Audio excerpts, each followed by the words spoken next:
제가 오래전에 한 영화제에서 그리스도인 배우가 상을 받은 후에 그 모든 모인 사람들 앞에서 자신은 이 일을 통해서 하나님께 영광 돌린다라고 말하는 그 비디오 클립을 한번 본 적이 있습니다.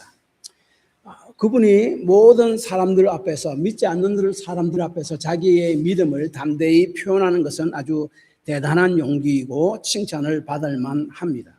그런데 제가 그 이야기를 들었을 때 한편으로는 이런 생각이 들었습니다. 내가 세상적으로 꼭 잘 돼야만이 하나님께서 영광 받으시는 것인가? 우리가 살다 보면은 우리 주를 둘러보면은 세상적으로 성공하고 잘된 사람만 하나님이 영광 받으신다면은 우리가 세상적으로 볼 때에 참 잘 되지는 못하도 그래도 믿음으로 신실히 살아가는 사람은 하나님께 영광 돌리는 삶을 살지 못한다는 말인가 하는 생각이 들었습니다. 여러분은 어떻게 생각하십니까? 많은 사람들이 또한 그리스도인들이 저는 하나님의 영광을 돌리는 삶을 살기를 원합니다 라고 말합니다. 그렇다면 하나님께서 영광 받으시는 삶이란 어떠한 삶인가 하는 것을 본문은 말씀합니다. 8절에서 그리스도인들이 이 세상에서 이 땅에서 삶을 살아갈 때에 열매를 맺는 삶을 살아간다면 하나님 아버지께서 영광을 받으시고 예수님의 제자가 된다라고 이야기합니다. 이 땅에서 열매를 많이 맺는 삶을 살아가면 하나님 아버지께서 영광을 받는 삶이 된다는 거예요. 내가 꼭 이 땅에서 세상적으로 잘 되든지 못 되든지 그것은 상관이 없이, 그리고 또한 그것이 바로 예수 그리스도의 제자가 됨을 나타내는 것이다 하는 것이 바로 8절 말씀입니다. 그 열매가 무엇인가? 그 열매는 우리가 지지난주에 이어서 15장 1절에 포도나무에 붙어 있는 것을 이야기합니다. 예수님은 참 포도나무라고 이야기하고 있잖아요. 이스라엘 백성도 구약에서 포도나무로 비유했습니다. 그런데 그들은 참 포도나무가 되지 못했습니다. 포도나무 열매를 맺지 못했습니다. 하나님께서 이스라엘 백성을 택하신 것은 그들에게 복을 주고 그들의 복을 온 세상 사람들에게 나눠주게 하는 것, 그들을 먼저 구원하고 그들의 구원을 통해서 온 세상 사람들이 구원받게 하는 것, 그거였습니다.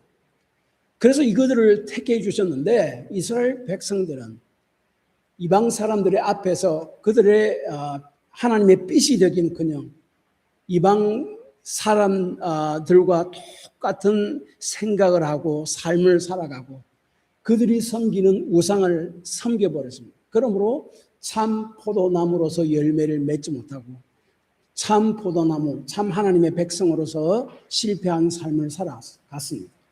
그런데 하나님께서 예수 그리스도를 보내심으로 예수님께서 이 땅에 사시면서 하나님의 모든 사명, 우리를 구원한 사명을 충실히 다 완성하시고 그리고 하나님 말씀을 완벽하게 다 순종하시고 이제 하늘로 올라가셨습니다. 그래서 예수님은 참 포도나무다라고 이야기합니다. 그래서 우리는 비록 실패한 나무 가지지만은, 그래서 꺾여져 나온 나무 가지지만은 성공한 참 포도나무이신 예수님께 붙어 있으면은 예수님을 통해서 참 포도나무의 나무를 통해서 영양분을 공급받아서 우리의 가지가 열매를 맺게 된다. 이를 통해서 하나님께서 영광 받으시게 된다라고 이야기한다. 참 포도나무인 예수님께 붙어 있는 것 중요합니다. 여기서 이야기하는 열매란 어떤 열매를 이야기하는 겁니까? 9절 이하에서 두 가지를 이야기하는데, 첫째는 예수님의 사랑 안에 거함으로 서로 사랑하는 것을 이야기합니다.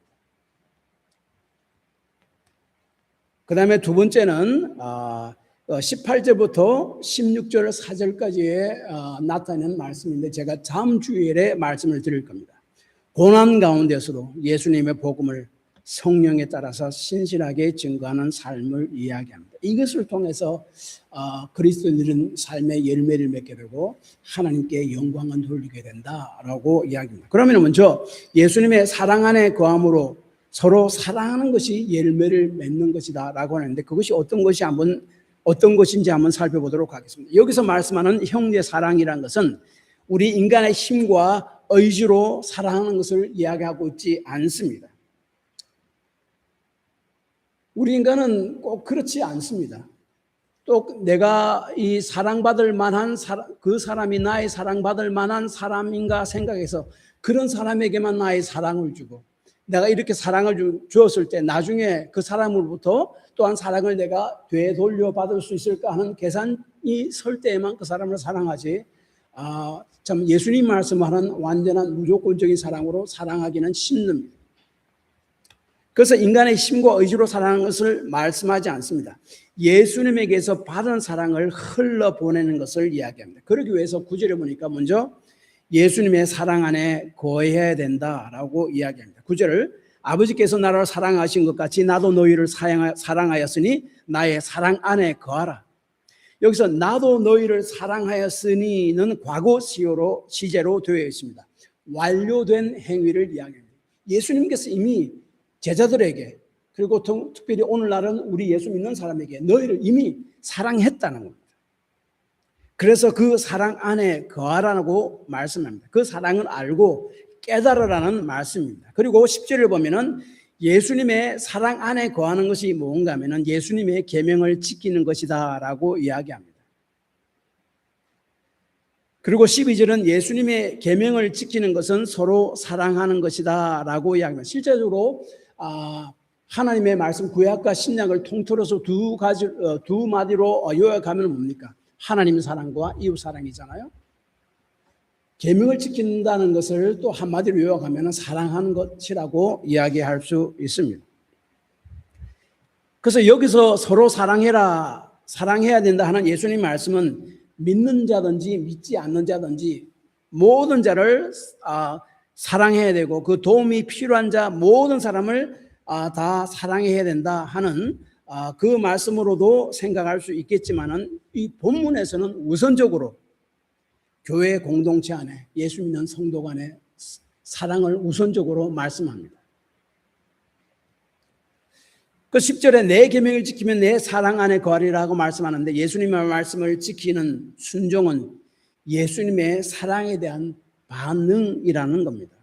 하나님의 사랑을 알고 깨닫고 이해하고 그 후에 그 반응으로 순종하는 겁니다.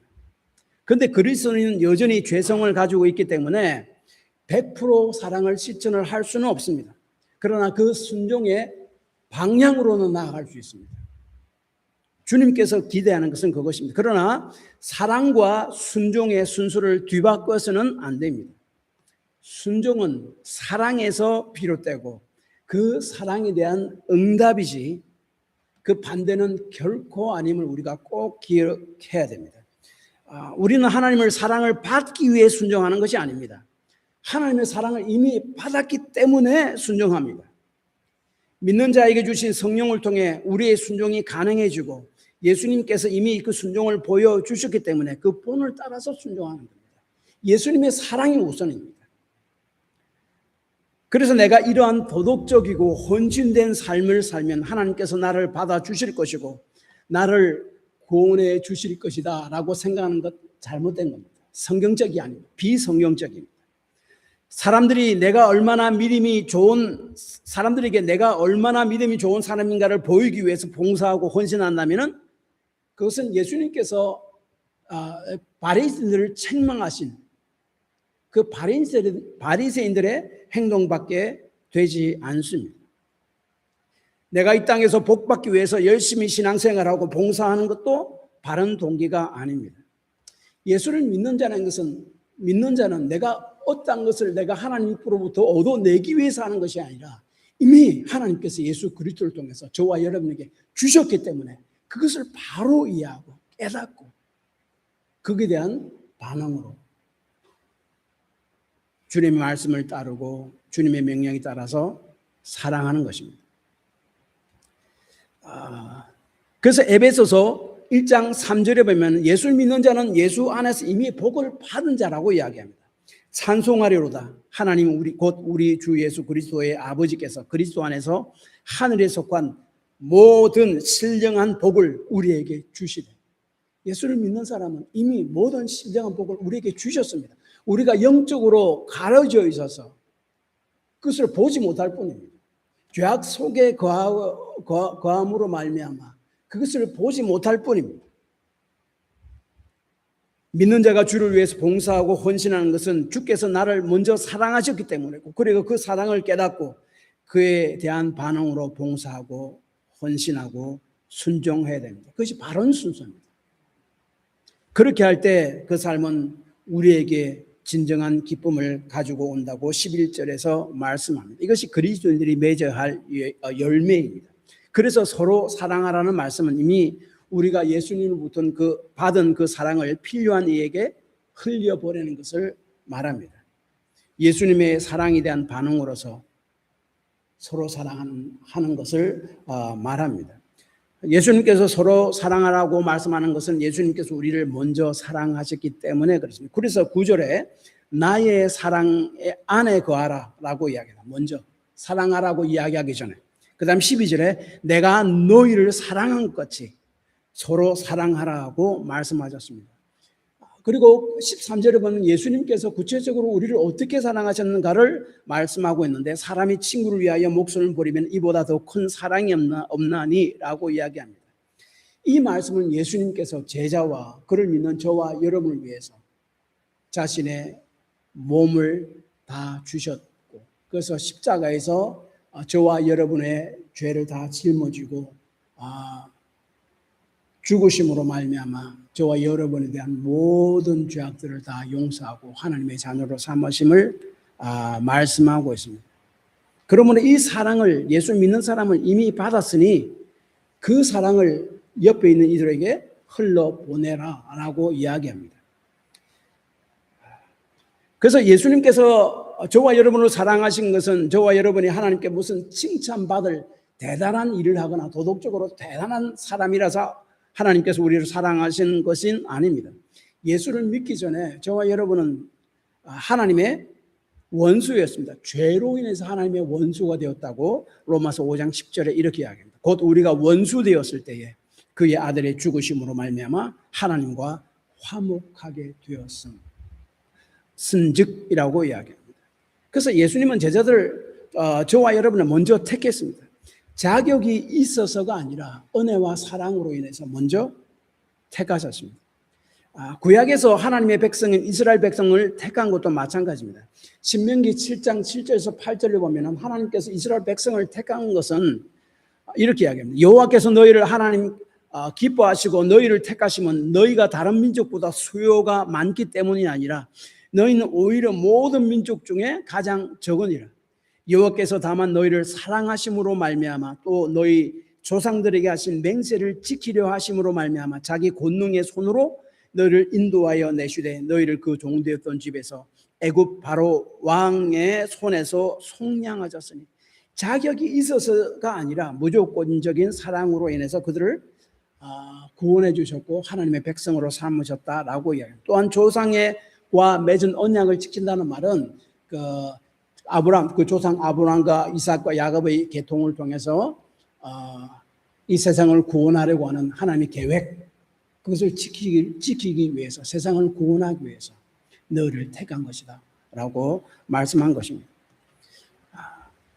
예수님께서 여러분을 사랑하신 것은 여러분이 하나님께 무슨 칭찬받고 아주 대단한 삶을 살았기 때문에 여러분을 사랑하신 게 아니라, 비록 하나님 죄로 인해서 하나님과 원수된 관계였지만은 그럼에도 불구하고 사랑해 주셨고 그 다음에 친구로 삼아 주셨고 택해 주셨다라고 이야기합니다. 그래서 15절은 뭡니까?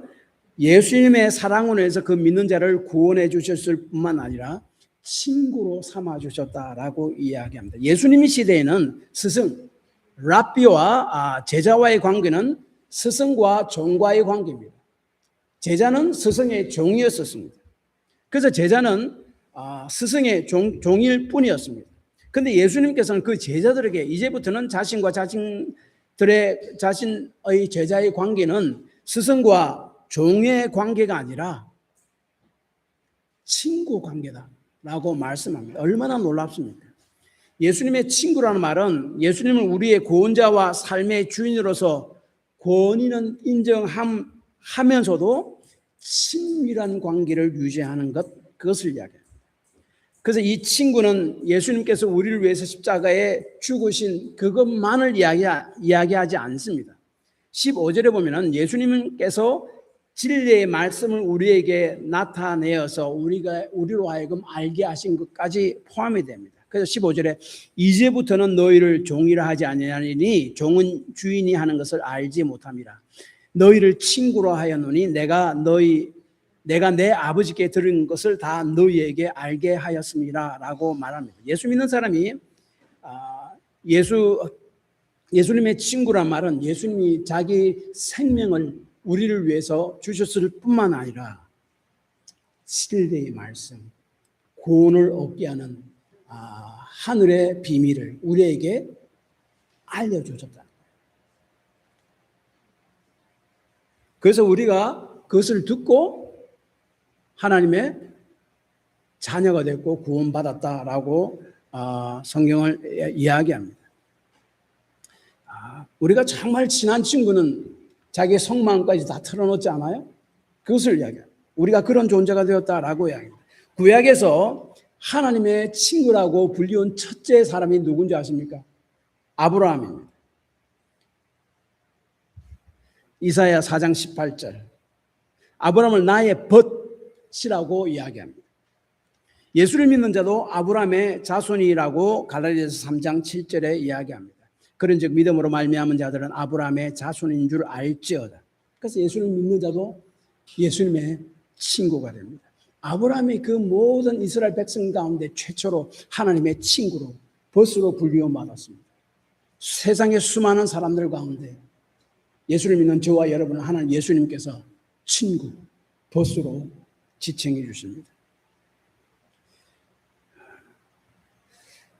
그래서 예수님은 제자들에게 친구처럼 대하시며 친구가 자신의 비밀을 다 이야기하는 것처럼 천국의 비밀을 우리에게 친밀하게 나누어 주셨습니다. 그래서 베드로전서 1장 12절에 보면은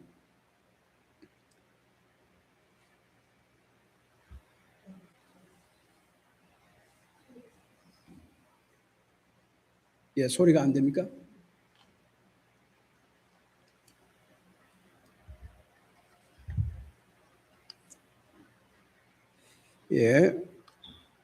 이제 괜찮을 겁니다. 마태복음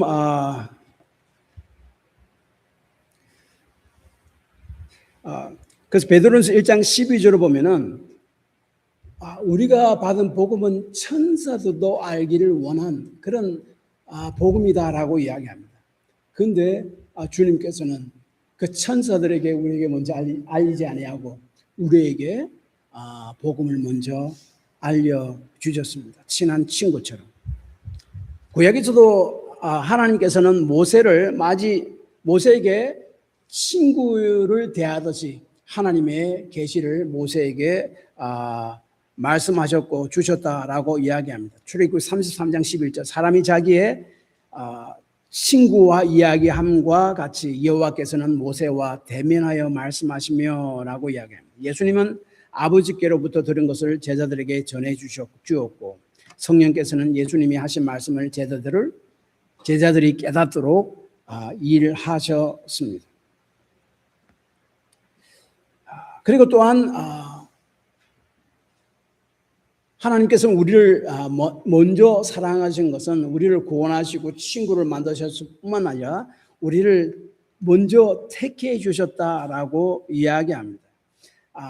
예수님 당시 시대에는 일반적으로 제자들이 스승을 선택합니다. 오늘날 또 우리가 아이들이 대학 갈 때 어떻게 합니까? 그 대학, 그 좋은 대학 가려고 자기 자신이 대학을 선택하잖아요. 특별히 또한 그 PhD를 박사학위를 하려면은 그 대학에 내가 연구하는 분야에 권위자가 있는가, 권위자 교수가 있는가, 그것에 따라서 그 대학을 선택합니다. 제자가 스승을 선택하게 되는 거죠. 따라가게 되는 거죠.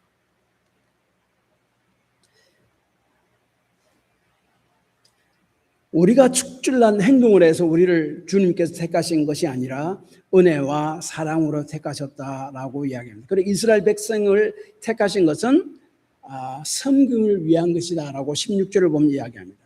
16절에 너를 택했다라고 말씀하시고 나서 그 다음에 나오는 말씀이 세웠나니라고 이야기합니다. 이 세웠다라는 헬라어 단어는 디테미라는 단어인데 13절에서 자기 목숨을 버린다의 헬라어와 같은 단어입니다. 그리고 또한 디모데전서 1장 12절에 특별한 사명을 위해서 사람을 구별한 것과 같은 단어입니다. 그래서 이 구별된 삶을 살게 하려고 우리를 택하셨다라고 말씀합니다. 구별된 삶은 뭡니까? 예수님의 사랑을 깨닫고 그 말씀을 필요한 자에게, 그 사랑을 필요한 자에게 흘러보내는 삶, 그것을 이야기합니다. 세상의 빛이 되어 그들을 구원하는 사명을 감당하기 위해서 제자들이 서로 사랑해야 된다라고 이야기합니다. 그래서 우선적으로 사랑하는 것은 교회 공동체 안에 있는 성도들임을 우리가 기억해야 됩니다. 그래서 이 서로 사랑하라는 말씀을 하고 나서 18절부터는 이제 세상을 구원하는 복음 증거에 대해서 이야기를 합니다. 우리 교회 공동체 내에서 서로 예수님의 사랑을 먼저 받아 그 사랑을 서로 간에 흘러보내는 사랑을 하는 삶으로 비로소 또한 복음을 세상에 증거하게 되는, 주의 말씀을 따르고 주의 사명을 감당하게 되는 일을 하게 된다 하는 것을 이야기합니다. 그리고 택하심의 사명을 위해서 우리가 구하는 무엇이든지 기도하는 것은 하나님께서 다 받게 하신다라고 이야기합니다. 16절 하반절에 내 이름으로 아버지께 구하는 것을 다 받게 하려 합니다라고 이야기하는 것은 내가 주의 사역을 위해, 예수님의 사역을 이 땅에서 대신 수행하기 위해서 내가 기도할 때 하나님께서 그것을 다 응답해 주시겠다는 것이지, 내 욕심을 위해 기도하는 것을 다 채워주겠다, 응답해 주겠다 하는 말씀은 아닙니다.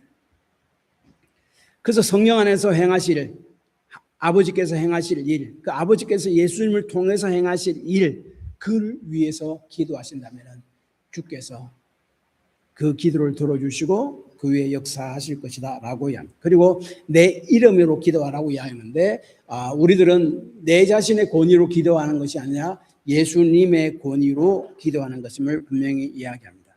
필립 라이컨이라는 박사가 있습니다. 지금은 이제 그 일리노이주의 위튼 칼리지의 그 학장으로 있는 분인데, 이분이 사랑한다면 예수님처럼이라는 책을 썼는데, 그 책은 고린도전서 13장에서 말씀하는 사랑에 대해서 이야기합니다. 이렇죠. 사랑은 오래 참고 사랑은 온유하며 시기하지 아니하며 사랑은 자랑하지 아니하며 교만하지 아니하며 무리에 행하지 아니하며 자기 유익을 구하지 아니하며 성내지 아니하며 악한 것을 생각하지 아니하며 불의를 기뻐하지 아니하며 진리와 함께 기뻐하고 모든 것을 참으며 모든 것을 믿으며 모든 것을 바라며 모든 것을 견디느니라. 이거 딱 보면 여러분은 무슨 생각이 납니까? 아이고, 나는 도저히 할 수 없다라고 생각하죠. 그것이 맞는 말입니다. 우리는 할 수 없습니다. 그래서 그 필립 라이컨 박사는 이 사랑의 계명을 뭐라고 이야기하는 거예요? 이 사랑은 예수님의 초상화라고 이야기합니다. 예수님께서 그의 삶을 통해서 이 나타난 사랑 조목조목을 다 우리들에게 행하셨고 우리들에게 보여주셨다라고 이야기합니다. 시몬의 집에서 향유 옥합을 깨뜨린 여인을 통해서 사랑의 거룩한 기쁨에 대해서 보여줬고, 나사로를 살리러 가기 전 이틀을 더 머물다 가지 않아요? 그것을 통해서 사랑은 기다리라는 것이라는 것을 보여주셨고, 십자가에 달리시기 전에 하셨던 요한복음 17장의 기도에서 자기의 유익을 구하지 아니하며 모든 것을 바라는 사랑에 대해서 사랑을 행하셨고 그것을 보여주셨고, 고난당하시는 예수님의 모습에서는 모든 것을 참고 견딘다는 사랑이 겹쳐진다라고 이렇게 이야기합니다. 그리스도인은 그 사랑을 이미 받은 자입니다. 그래서 그 사랑을 깨닫고 그 사랑을 흘러보내는 자이다라고 이야기합니다. 하나님의 사랑을 받았기 때문에 그 사랑을 대한 반응으로 봉사하고 헌신하고 헌금을 드리는 거예요. 우리에게 이러한 중심이 없다면 바리새인들이 자기 자신을 나타내 보이려고 한 그 율법주의자인 행동밖에 되지 아니하고, 내가 이렇게 했으니 하나님께서 축복해 주십시오라고 생각한다면 우리의 봉사와 헌신이 하나님과의 비즈니스적인 거래밖에 되지 않을 것입니다. 하나님을 사랑을 받았기 때문에 그 반응으로서 이웃을 사랑하는 것이 바로 성경적인 사랑이고 예수님께서 말씀하는 사랑입니다. 그래서 이 예수님께서 말씀하는 사랑은 나의 도덕적인 노력에 의해서 되어지는 것이 아닙니다. 그 사랑은 먼저 예수님의 사랑을 내가 경험해야 됩니다. 그래서 예수를 믿는 자여야만 됩니다. 그리고 예수님의 사랑을 깨닫고 경험한 자가 그 사랑을 다른 필요한 이에게 흘려보내는 그 사랑을 이야기하는 겁니다. 그래서 그 팀 켈러 목사님은 복음은 도덕적인 노력이 아니라 정체성의 변화다라고 이야기합니다. 나는 예수님의 엄청난 사랑을 이미 받은 자다라는 정체성을 가지고 있다면 그 정체성에서 사랑이 흘러나오게 되어 있는 것입니다. 그래서 이웃 사랑을 통해 내 자신이 얼마나 괜찮은 사람인가를 나타내거나 증명하는 것이 아닙니다. 참 포도나무에 붙어 있는 것입니다. 예수님께 붙어 있는 것입니다. 예수님의 사랑을 깊이 깨닫고 그 사랑을 이해하고 그래서 그 사랑이 필요한 이들에게 흘러보내는 것입니다. 그래서 예수님께서 말씀하시는 사랑은 믿지 않는 사람들의 사랑과 다릅니다. 믿지 않는 자들도요, 참 정말로 그 힘든 이웃을 헌신적으로 돌보는 사람들이 참 많이 있습니다. 도덕적 측면에서 보면 이들은 예수를 믿는 사람보다 더 훌륭한 도덕적 행동을 하는 사람들이 너무나 많아요. 그러나 예수님께서 말씀하시는 사랑은 행동 이전에 먼저 경험이 되어야 되고 거기서부터 흘러나오는 것이어야 한다. 그것이 바로 성경적 사랑이다라고 이야기합니다. 도덕적 의무에서 행하는 것이 아니라 예수님의 사랑에 대한 경험과 그에 대한 반응으로 나타나는 것이다라고 이야기합니다. 그러므로 사랑을 행하기 위해서는 예수님을 먼저 영접해야 되고 그리고 예수님의 사랑을 경험해야 됩니다. 그래서 그 사랑 안에 거하라라고 구절에서 예수님께서 말씀하는 것입니다. 저희 교회가 오래전에 월댐에 있었습니다. 우리 같은 교단 미국 교회를 빌려 쓰고 있었습니다. 그 교회는 우리 교회에 참 무료로 예배당을 마음껏 사용하도록 모든 배려를 다 해주었습니다. 그래서 그곳에서 정말로 오랫동안 우리가 편안하게 아무런 어려움 없이 예배를 드리고 예배당을 잘 사용하고 또 마치고 나서 함께 식사도 하고 막 그렇게 하는 좋은 시간들을 가졌습니다. 그 이후에 우리는 이곳 에어로 옮기게 되었는데 그때 이야기를 듣기는 그 미국 교회에서 교회 내부를 공사한다고는 이야기를 들었습니다. 그래서 성도들이 일주일에 2번만 저녁에 직장 갔다 와서 교회에 모여서 그 내부 공사를 위해서 성도들이 스스로 자발적으로 헌신하며 일한다는 이야기를 들었습니다. 저는 그 이야기를 듣고 저도 일주일에 2번씩 저녁에 가서 그들과 함께 일했습니다. 제가 그들과 함께 일한 것은요, 그 사람들과 교제하기 위해서 한 것도 아니고 그 사람들에게 내가 얼마나 괜찮은 사람인가를 나타내 보이기 위해서 한 것도 아닙니다. 우리가 그동안 그 교회에 있을 때 그 교회가 우리에게 베풀어 주신 사랑, 그것을 생각해서 그것을 감사해서 내가 자발적으로 한 거예요. 그 은혜와 사랑을 깨달아서 그 반응으로 그 사랑을 그 교회에 홀려보낸 거예요. 예수님의 사랑이 바로 그걸 이야기합니다. 결론적으로는 이것입니다. 예수님께서 8절에 열매를 많이 맺으면 내 아버지께서 영광을 받을 것이고 내 제자가 되리라고 말씀하셨습니다. 하나님의 영광이 나타나고 드러나는 것은 다른 것이 아니라 하나님의 사랑을 깨닫고 그 받은 사랑을 이웃에게 흘러보내는 삶을 통해서 하나님이 영광 받으신 거예요. 내가 세상적으로 성공했든지 그러지 못하든지 잘 살든지 못하든지 상관이 없습니다. 주의 사랑을 바로 깨닫고 그 사랑을 필요한 자에게 흘러보내는 삶, 하나님께서 영광 받으십니다. 그리고 또 한 가지는 제가 다음 주에 말씀드릴 것인데 고난 가운데서라도 하나님께서 주신 복음 증거의 사명을 신실하게 감당하는 삶, 그것을 통해서 하나님께서 영광 받으신다라고 말씀합니다. 받은 사랑을 깨달아 그 사랑을 홀로 보내는 삶과 고난 가운데서라도 복음 증거의 사명을 감당하는 삶을 통해 하나님께서는 영광 받으시고 그 삶이 예수님의 제자의 삶이다라고 8절에 말씀합니다. 너희가 열매를 많이 맺으면 내 아버지께서 영광 받으실 것이요 너희는 내 제자가 되리라. 아멘. 이러한 삶을 살게 되기를 기도하시기 바랍니다. 기도합시다.